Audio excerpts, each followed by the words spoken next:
Assalamualaikum and good day everyone. I am Siki Rehan Tabudlo, the first reporter for the Group 7, and our topic is Lesson 7, Arts in Early Civilization. Stone Age is a period of history where people used stone to make tools for survival. Ayon kay Fishner Ratos noong 2013, conjures an image of men and women dressed in skin holding before a fire in a cave. Ipinapakita dito na sila ay nakasuot ng balat ng hayop, nakatira sa kuweba at nag-gather sa apoy para mainitan sila. Pinapahiwatig nito na simple at nakatuon sa survival ang kanilang buhay noon. Madalas iniisip natin na primitive ang mga tao noon, pero kahit wala pa silang mga written records, naikwento pa rin nila ang buhay nila through artifacts tulad ng cave painting at sculptures. Ang mga artwork na ito ay nagsisilbing storytellers ng mga early humans. Dito natin makikita na kahit noon pa man, mahalaga na sa tao ang mga art bilang paraan ng expression at communication. Para mas maintindihan ng prehistoric art, hinahati ang Stone Age sa tatlong period. First is Paleolithic or ang Old Stone Age, second is Mesolithic or ang Middle Stone Age at Neolithic or ang New Stone Age na umabot mula around 14,000 hanggang 2,000 BCE. Each period ay may sariling style at technique sa art. Habang tumatagal, mas nagiging detailed and complex ang artwork dahil nag-evolve din ang lifestyle ng mga tao. Ang mga nahuhukay na artifacts at labi ng sinaunang tao ay nakaka-help para maintindihan natin ang kanilang pamumuhay, cultures at tradition kahit wala pa silang written records doon. Kahit hindi malinaw ang exact reason kung bakit nila ginagawa ang kanilang artworks, malinaw pa rin na ipinapakita nito ang kanilang values, belief at paraan ng pag-iisip. Gumamit sila ng iba't ibang materials tulad ng bato, gemstone at metal na nagpapakita ng kanilang kakayahan sa paggamit ng resources sa paligid nila. Habang nagbago ang kanilang pamumuhay mula sa pagiging nomadic papunta sa permanent na tirahan, nagbabago rin ang kanilang daily life at art style, na sa kabila ng pagbabagong ito, nanatili ang common themes sa kanilang artworks tulad ng religious, symbols, environment at pang-araw-araw na gawain. In prehistoric art, ayon sa archaeological discoveries, unti-unting nagbabago ang pamumuhay ng early humans. Dati, nomadic sila. Ibig sabihin, palipat-lipat ang lugar para maghanap ng pagkain at tirahan. Pero habang lumilipas ang panahon, natuto silang gumawa ng permanent shelters at tools na nakatulong para maging stable ang buhay nila. Dahil naging mas stable ang pamumuhay, nagkaroon sila ng pagkakataon gumawa ng painting at sculptures na nagpapakita ng tao, hayop at environment. Ang paggawa ng art ay parang paraan nila para i-record kung paano sila nabubuhay noon. Pinapakita rin nila na mahalaga ang connection ng art, religion at daily life sa panahon nila. Ang Paleolithic art ay naapektuhan ng climate change. Dahil lumamig ang panahon, napilitan ng early humans na maghanap ng shelter para sa warmth at safety. Dito nila natuklasan ang caves na naging safe place para sa kanila.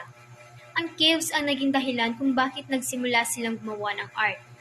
Binanggit din ang discovery ng cave painting sa Lascaux, France. Nadiskubre ito ng dalawang batang lalaki habang hinahabol nila ang aso nila. Naggulat sila na makita ang cave na may magagandang paintings at tinawag itong Hall of Ghouls. Ipinapakita nito na kahit simple ang tools noon, marunong na ang early humans gumawa ng detailed artwork. Behind that art, as yung mga hayop sa cave painting ay simbolo ng hunting, survival at life force. Sinasabi dito kung gaano kaganda at ka-detailed ang cave paintings. Ang figures na nakadrawing sa cave walls ay malinaw at parang buhay. Kaya may mga taong nagdududa kung tunay bang gawa ito ng early humans. Pero kalaunan, napatunayan na Paleolithic people talaga ang gumawa nito. Ipinakita rin na gumamit sila ng naturalism, meaning sinusubukan nilang gawing realistic ang animal based sa shape at kulay nito. Gumamit din sila ng early version ng spray painting gamit ang pigments na hinihipan gamit ang hollow bones.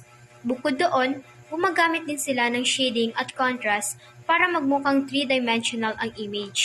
Ang cave painting ay hindi lang pain-decoration. Sinasabi dito na karamihan sa artwork ay makikita sa loob ng caves. Kaya pinaniniwalaan na ang caves ay ginagamit bilang sanctuary or sacred place ng early humans. Ibig sabihin, Maaaring may religious rituals na ginagawa doon.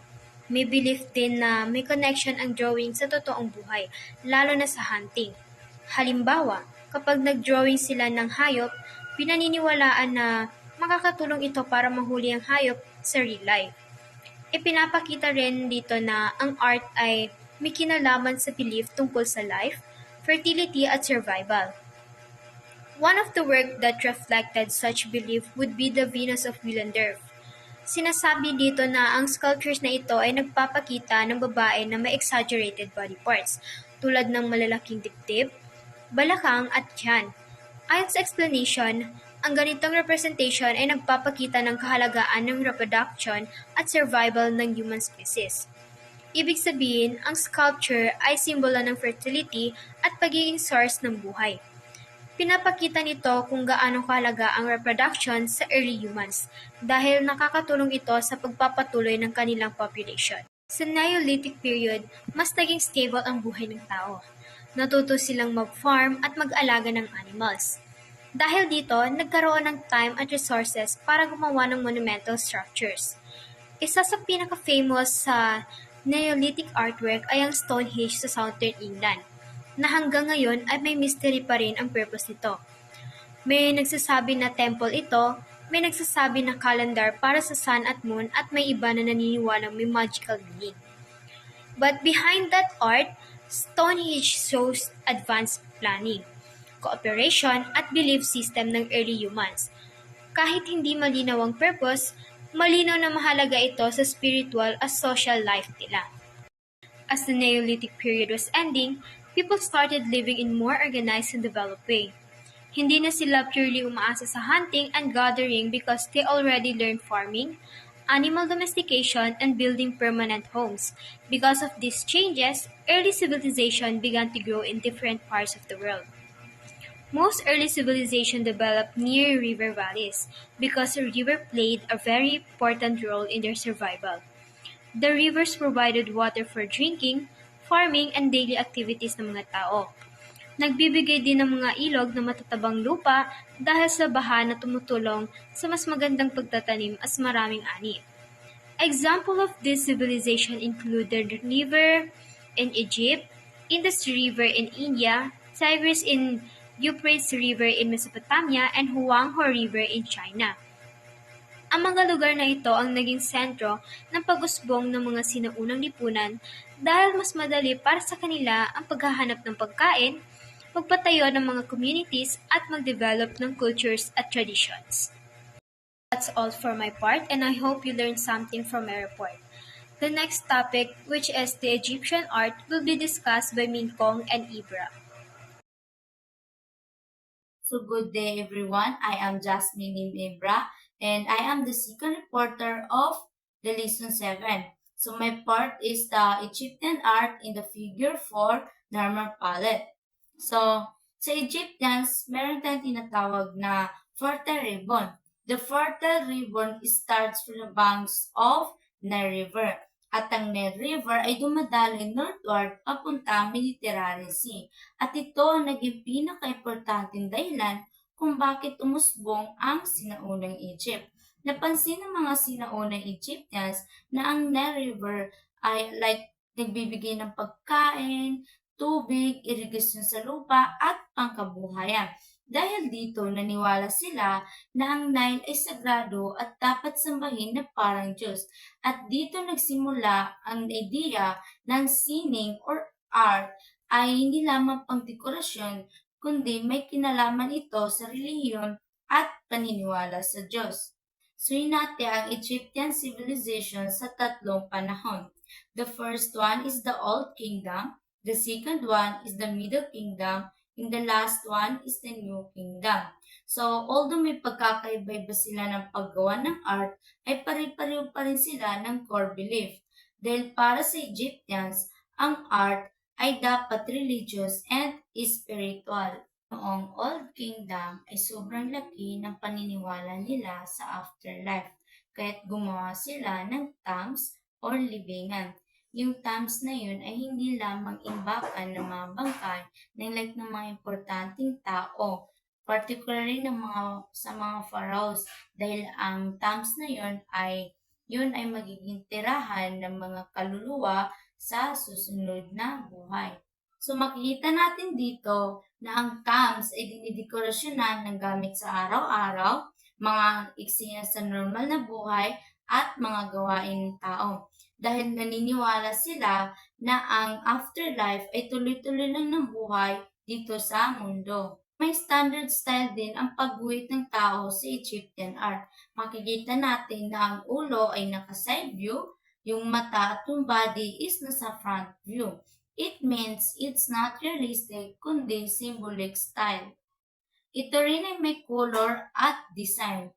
May mga color ang artwork pero hindi ito siya madalas ginagamit ng marami. So meron din tayong tinatawag na Narmer palette. So ang Narmer palette ay isang cosmetic palette. Ito ay ginagamit sa paglalagay ng dark color sa mata like sa mata ng King Narmer. So ito ay para siyang ancient eyeliner pero ito siya ay hindi lang siya gamit pang makeup. Isa rin ito siyang symbolic artifact. So, ang meaning ng number palette ay unification of Upper and Lower Egypt. So, let's proceed sa figure 4 which is the Narmer palette. So, meron tayong tinatawag na King Narmer. So, makikita na si King Narmer ay suot ang Crown of Upper Egypt. Mukha itong victorious at meron ding patay sa ilalim niya. So, ipinapakita lang nito na si Narmer ay makapangyarihan, hari at mananakop. So, meron din tayong tinatawag na Falcon God which is si Horus. So, may falcon sa tabi niya, yung nga ay si Horus, Diyos na anyong ibon. So, nakatayo ito sa papyrus stalks na simbolo ito ng Lower Egypt. So, it means or ipinapakita lang nito na control ni Narmer ang parehong Egypt. So, meron ding Hathor. Sa itaas ay may ball-shaped heads na may human features. Ito ay symbol ng joy and love. So, ipinapakita lang dito na si King Narmer ay talagang makapangyarihan. So, next is makikita natin na sa front of Narmer palette is may lion figures na magdugtong yung leeg. So, nakatalito sa leashes at kinokontrol ito ng dalawang lalaki. So, makikita rin si Narmer na suot ang Crown of Lower Egypt na meron din siyang hinuhold na devote power. So, ang next naman is the Egyptian sculptures. So, ang Egyptian sculptures ay malalaki na gawa sa matitigas na materyales. So, matibay at pangmatagalan because they believe na ang sculpture ay ang magiging tirahan ng or kaluluwa kapag nasira na ang mummy. So in my conclusion po is, for the Egyptians, art was not just for beauty, but a sacred tool to express religion, power, afterlife, in the divine authority of the king. Dito lang po nagtatapos yung part ko po. So, ang susunod po na magpapatuloy po ng report is ang kagrupo ko na si Norain Mingkong. Good day everyone, so I am Noor Inemingo and our topic for today it's all about the Pyramid of Giza, Queen Nefertiti and King Tutankhamen. So, ano nga ba ang kwento sa pyramid? Halika, manood at makinig. Alamin natin, ang pyramid ay isa sa pinakaimportanteng architectural achievement ng ancient Egypt, lalo na noong Old Kingdom. Ang pyramids ay libingan ng mga parao at ginawa para ihanda sila sa afterlife. Naniniwala ang mga Egyptian na ang parao ay divine o may connection sa mga Diyos kaya dapat siyang bigyan ng engranding libingan. Gumamit sila ng malalaking limestone blocks, ropes at pulleys para maitayo ang pyramids. Ang labas ng pyramid ay dapat dating makinis at makintab.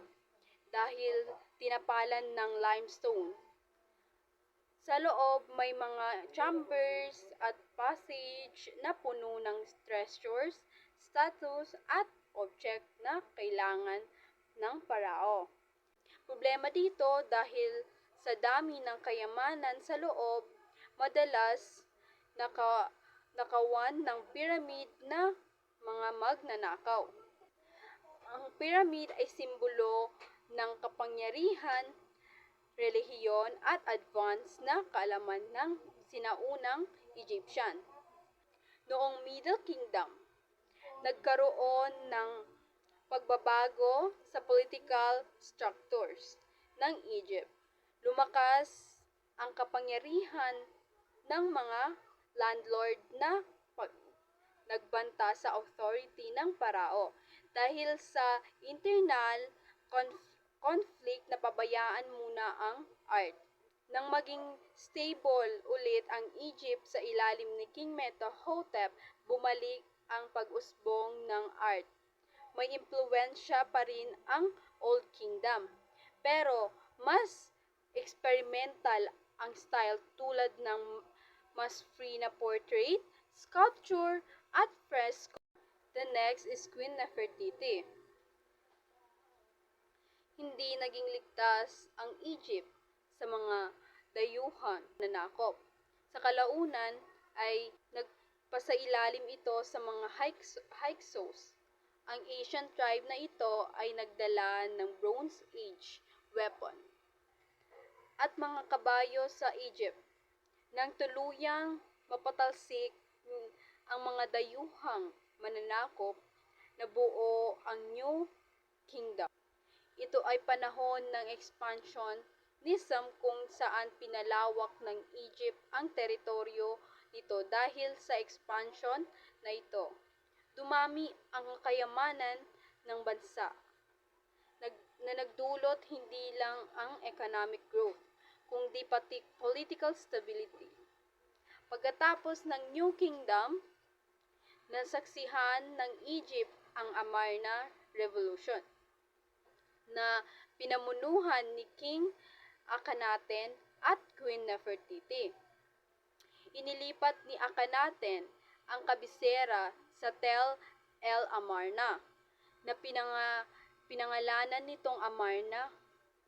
Layunin niyang baguhin ang sining at relihiyon ng Egypt. Pinalitan niya ang kanyang pangalan mula patungong Akhenaten na nangangahulugang servant of Aten, ang Diyos ng araw. Ang sining ng New Kingdom ay may impluwensya mula sa mga naunang kaharian. Ang mga monument at sculptures ay nananatiling konektado sa kamatayan at paggalang sa mga yumao. Noon ang mga tombs ay para lamang sa pagsamba sa mga patay, ngunit sa New Kingdom, nagsimula ang paggawa ng mga mortuary temples.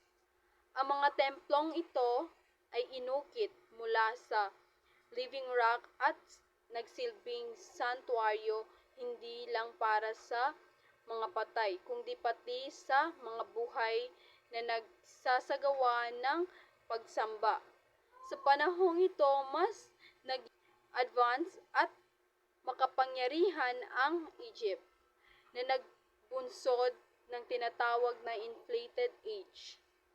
Makikita ang mataas na pagpapahalaga ng Egypt sa kanilang mga pinuno, pamamagitan ng mga malalaking monumental na sculpture na initayo sa napakalawak na sukat at nagpapalit ng pangalan ay simbolo ng malaking pagbabago sa relihiyon.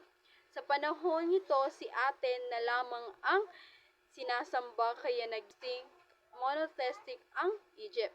Inutos ni Akhenaten na sirain ang mga monumento ng ibang Diyos at ipagawa ang mga bagong monumento bilang pangaral kay Aten. Ang mga sculpture noon panahong ito ay may mga kurbadong linya at full bodies, form na nagbibigay diin na mas natural ang realistic na itsura. Napapansin ang mga life-like facial feature tulad ng mahabang panga at makapal na talukap ng mata. Karamihan, mga artwork ay mukhang natural at totoo, hindi idealized. Ang naturalism ay hindi lang ginamit sa paglalarawan ng parao, kundi pati sa mga miyembro ng royal family. Ang bust ni Queen Nefertiti ay nagpapakita ng mahaba at eleganteng leeg. Ang itsura nito ay mas pinaganda pa sa magitan ng paglalagay ng pintura sa limestone. And the last is si King Tutankhamen. Yung paggamit ng naturalism sa mga artwork, hindi naman talaga nagtagal ng sobra. Nung namatay si King Akhenaten, yung mga sumunod na pinuno niya bumalik sila sa mas mahigpit at dati nang ginamit na mga estilo. Noong panahon ng mga kingdoms, sinira din nila yung mga larawan at mga imahe ni Aten at bumalik sila sa monotheism. Siguro isa sa pinakamalaking natuklasan mula sa sibilisasyong Egyptian ay yung libingan ni Tutankhamen.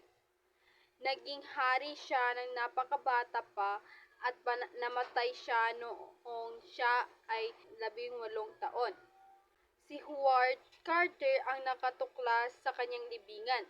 Noong 1922, nagulat sila nang makita nila yung mga gawang ginto pati na rin yung kabaong na gawa sa purong ginto. Yung katawan ng batang hari ay binalot ng lino at may maskarang ginto na nakatakip sa kanyang mukha. Did you know ang Great Pyramid of Giza ay isa sa 7 wonder of the ancient world na ito at ito lang ang wonder na buhay pa hanggang ngayon. And the second is pyramid where once shiny, dating balot ng smooth white limestones. Ang pyramid, kaya sobrang kintab nila kapag tinatamaan ng araw, parang higanteng salamin sa disyerto.